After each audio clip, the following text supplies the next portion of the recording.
Starting this podcast was an unexpected step of obedience of something that God has called me to do. Through this podcast, I will be interviewing ordinary people who have seen and experienced God move in extraordinary ways throughout their lives. I pray that this will build your faith and encourage you to testify of God's goodness in your everyday lives.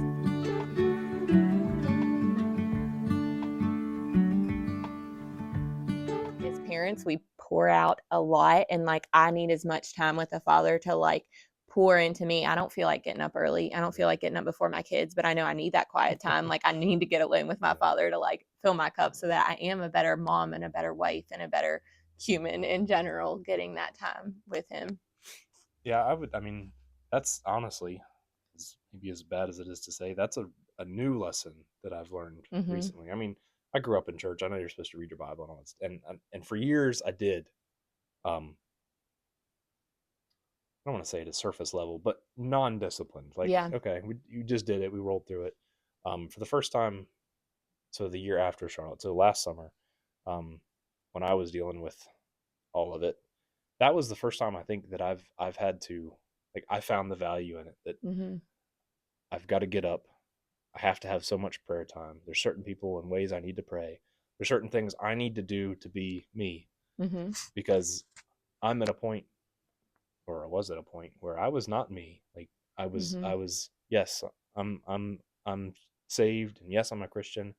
But I was not able to control myself all the time, all day long. I was either tired or frustrated or whatever that was going on. And I needed, maybe for the first time, to be truly disciplined in those realms, as far as prayer and reading the Bible and taking specific time to make me right, so that I can be right at other times. That was new. That was not something I've always in the past, kind of self-corrected. This didn't self-correct. In fact, to the point where you were she counseled me, you need to figure this out. You need to get help. Whatever is going on, you need to solve it, because you're not who we need you to be. You're not who you want to be. Fix this. And it takes discipline. It takes, okay, this is what I need. I don't want to do it. And it's still a struggle. Even on the other side of that lesson, it's still days where it's I don't want to get up and do this. Yeah, exactly. We had a late night. I don't want to get up early. I still have to go to work. And I don't always succeed at it. But right. that season really baked that lesson in. There is, it's not just platitudes that the pastor says, or the Sunday's, this is actually good for you. This is necessary for your life, not even your Christian goodness. For you to be a good husband, you need this. For you to be a good mother, you need this. For you to be whatever, there's a reason God tells you to do it. And it's more than just he wants you to do it so you can get your gold star in Sunday school. This is actually good for your life, for us. Yeah. And good for you as a spouse. Sometimes it's hard for the people that we're closest to speak truth into them. And I think in doing that, saying you need help, this is something that I'm seeing in you, we can do it so gracious. We could either yell it and they're going to be nope, I'm out. Or when you do it respectfully and gracefully, that's when it is a light bulb moment. I've talked in a past episode, when we first got married, Dakota and I read the book, Love and Respect. I don't know if it's Gary Chapman, or I don't know the author for sure, but, and it's a sense of how men thrive off of respect and women usually thrive off of being loved. And so when we are speaking either the good things or the hard things, doing that in an honoring way, is the best way. And then just praying for them and with them. I would credit God with that, but our marriage has been tested and tried in the past. So our relationship is such that, if there's a genuine need, we can approach each other and engage it. But that's been earned. I wouldn't say, at 19 or whenever we got 21, whenever we got married, I don't know that, either one of us would have been mature enough to handle that together, to walk through that. Because except with Charlotte, especially, we actually, maybe for the first time ever, had legit arguments, not just one of us getting bothered and, mouth off, but actually at each other arguments. that was new for us. Yeah. Could be it's one thing because you're very kind and gentle and gracious. So for you to actually be like come back Mm-hmm. was new for us. And then yeah, I'm Yeah. done. That's good. I've said too much. Uh-oh. No, it's good. Okay, so what advice would you give to people who have lost loved ones? And we've kind of talked about that a little bit. Is there anything extra y'all wanted to add? I would just, it's gonna hurt. Mm-hmm. Like just, it's supposed to hurt. It is a loss. As Christians, we have hope, Mm-hmm. especially if we know they were a Christian. There is Yes. a hope that's found in that, but it's gonna hurt. There's just don't feel bad about it. Don't be ashamed of it. Mm-hmm. Lean on other people. Let other people carry you. It's not. Yep. Sometimes the reason we go through stuff is so that they can minister to you. It's a lesson for them to minister. Yep. Don't rob other people of their how was it said, their the opportunity for them to give. Yeah. Like sometimes they just need to learn that lesson. Yeah. It's gonna hurt. It's supposed to hurt. Um, it does get better with time. Mm-hmm. It does. It doesn't ever go away. You never like forget about that person and they stop. I mean, there are times when it comes back, and I mean that was with Charlotte when I was walking through that. Like, things with mom came back up. Mm-hmm. It's been years and years ago. Like Mm-hmm. it, it's going to, and I don't know that it's gonna go away. I mean, as far as that person was a part of your life in their presence, and they will forever be a part of your life. Yeah. It's not that, don't expect it to. Yeah. But just like with anything, as you heal and as time goes on, it becomes part of your witness and testimony and the good that God has for you. Yeah. That'd be my, in a nutshell, off the fly.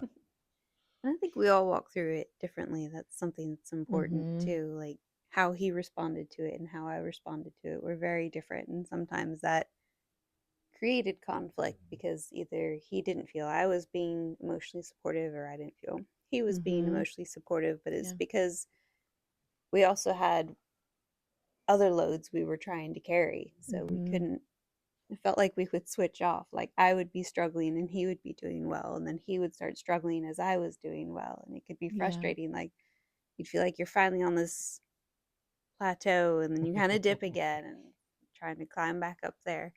Mm-hmm. So yeah, just being gracious with each other in that you're going to respond differently, you're going to feel it differently. Your walk's been going to be different. I know for me, I felt this guilt for being angry. Mm. But at the same time, my anger was mostly directed towards God. So Yeah. I give myself grace in that at Mm-hmm. least I wasn't hurting other people. Yeah. Like God was the only one in control. It was no one Mm-hmm. else's fault. No one else's had influence in it. Yeah.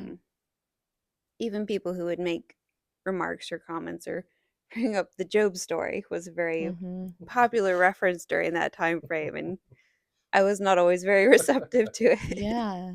in those moments. And it's just like, nope, I'm not angry with them, like understanding their well intentions, but I did feel guilt for being angry with God. But at the same time, I always turned to him. Like Yeah.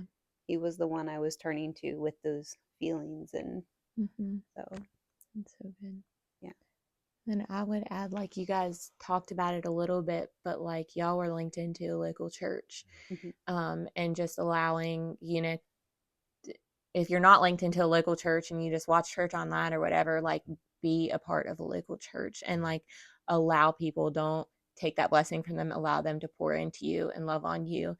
And like, if there's somebody, I would say for listeners, if there's somebody in your church or in your life that is going through something hard, like, don't be worried about saying something wrong, because I've done this before and it's just not said anything. Like, say something, ask what they need, ask if you can come over and like do their laundry or watch their kids for a little bit while they can take a nap, or just Yeah. offer those things. Like, do you want me to just sit with you and listen, or do you just not want to talk about it at all and like go do something together? Like, so just get linked in. Yes. Yeah, absolutely. I mean, you're I mean, that's one of the values of the church, but you if you're on the other side of that, if you're in the opportunity to help somebody, Mm-hmm. just even if it's a text, hey, how are you doing? Like, Yeah. leave it at that. I mean, and if you check in every couple of days, like, doing all right, like, yes, you might bother somebody, but having been on the other side of it, maybe this is one of the lessons from mom. Like, she was really good at reaching people, again, Mm-hmm. loving people and making them feel it. Just communicate. Just Yeah. love. It doesn't. You don't have to save the world. You can't change it. You cannot step in and make it all Mm-hmm. better, but you can make that person not feel alone, not feel, Yep. at the very least, like, we care about you. We still see you. Mm-hmm. Like, we want to see you. If you can't leave the house this week, that's fine. Hey, Yeah. you're still there. Like, we still, we're here for you. Yep. Yeah, but I mean, the church is, again, there's a movement amongst Christians today sometimes that we're not perfect people. Like, Yeah. the church is not. Yes, we're full of hypocrites. Yes, the church is full of people that have wronged you. Church hurt. The testimony Yeah. I gave earlier. Like, these are people that I genuinely, deeply love and care about. Mm-hmm. And I did some. Like, it goes both ways. But Yeah. the church is God's gift to us. Yeah. God's um, body of believers in this world. If we're humble enough to live our lives according to His standard, which is love Mm-hmm. Him and love your neighbors, the church comes around. And I mean, the idea that we get so bent out of shape about whatever, and we stop being gracious with each other and patient and kind and all the fruits of the spirit that are in there. Yeah. Like, yes, somebody may say something that was insensitive one day. Let it roll. I mean, Yeah. it's not worth any of it. It's not Yeah. worth splitting over and being angry at each other. And understand, I mean, again, if you're on the other side of that trying to help somebody, recognize that that person is not the person they want to be right now. Like, Mm-hmm. I mean, our testimony. So, like, during those times, I know that I'm like, my anger and my frustration and my questions is not what I want to be. I don't like being this. Mm-hmm. um, I'm wrestling with this. So then, for somebody on the outside to be like, well, you remember Job, you really should just perk up. Yeah, that's not helpful. Like, No. that's not Yeah. the message that we're, that's not Yeah. loving. It may be true, but it's not loving. Yeah. Um, so being gracious with each other and loving. Yeah, the church is a huge. I mean, your all's church is a huge part Mm-hmm. of, especially during the time of Charlotte and right afterwards. Um, like, we needed that. We Yeah. needed you to just, no expectations. Hey, you don't have to come and perform. We don't need you to, if you miss a Sunday, nobody's been out of shape. Like, it's Yeah. just, we love you Yeah. and we're here if you need us. Like, Yeah. that was all it was. And I mean, that's true for more than just us. Anybody grieving or in pain, somebody that's sick. Like, the church is here to minister. Yeah. Those that are in prison, those that are broken, those that are sick, Mm-hmm. the downtrodden and the cast out. That's us. That's who we're here for. So. Yeah. That's good. So what is your best piece of marriage advice? You already have a pre-prescribed answer for that. Yeah. I mean, we've all heard communication. Yeah.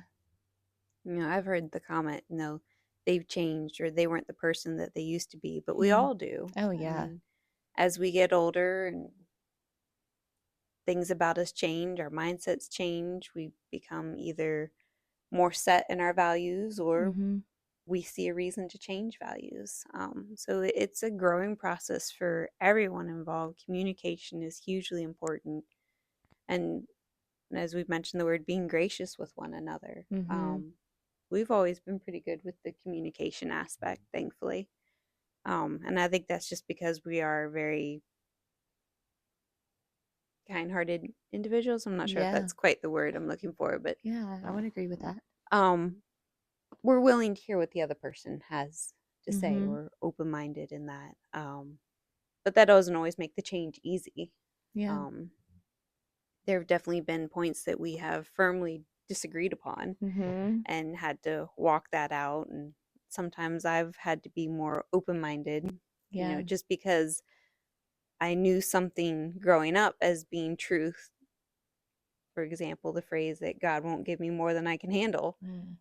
doesn't mean it really is truth. And sometimes that can be hard when someone challenges your values or your mindset, and you have to be willing to grow, hear, adapt if it is truth. But yeah, marriage is definitely a commitment. It's not always easy. None of us have a perfect marriage where there's no hardships or no arguments. And it's crazy to me when you hear stories of people getting divorced years later, like they've been together 30, 40 years. It's like, how do you suddenly just give up on it? I mean, I agree completely. My concise answer was simply going to be, you can't quit. It's like with anything else in life, it's hard and there's difficult days, and it's true for me, and speaking for you. Correct me if I'm wrong. But there's even the difficulties we've gone through and the disagreements and the misunderstandings we've never allowed the idea that we've never allowed the opportunity to give up on it. Like, this is irreparable, this can't be fixed, and I'm done with it. It's never been a mindset either one of us have entertained. And I think there's a lot to that, because like, if you begin to entertain that, where it just this can't be fixed, then you start to wander, you start to look elsewhere, or question. Just, you can't quit. You can't. It's an act of, again, an act of the will, oftentimes, where this may be very painful, especially the person that's closest to you. They know all your buttons, and you know what's they know how, and whether it's intentional or not, they can hurt you very deeply. But it's not, if you love somebody. And I mean, you get back to the covenant idea of, I made God a promise, I made you a promise, I made the people that were present in our marriage a promise. I can't quit. Like, and if both people are committed to that, it's a healthy environment. It takes both of you. One person can go a long ways, and you can't control the other person. There's no, they have their own. Somebody said the enemy, the enemy gets a vote too, right? You can make the best plans and the most works, but the other side gets a vote as well. But just, you can't quit. You can't give up on it. That'd be my concise answer that took 5 minutes to say. And it just came to mind as you guys were saying that, like, so we did premarital counseling with Pastor Dale, who he officiated the wedding. And I would highly recommend that for anybody, like, premarital counseling. And one of the things he says, like, divorce cannot be in your vocabulary, period. And we've talked, like, so if there is such an issue that, like, we feel like we cannot resolve it, like, counseling. Go get help. We would get, like, a good Christian counselor. Like, maybe we can go talk to Pastor Dale about it first, and then if we feel like we need to go on, like, we would go to counseling to work that out. And it does take a lot of prayer and, like, really relying on God. But it is a lifelong thing.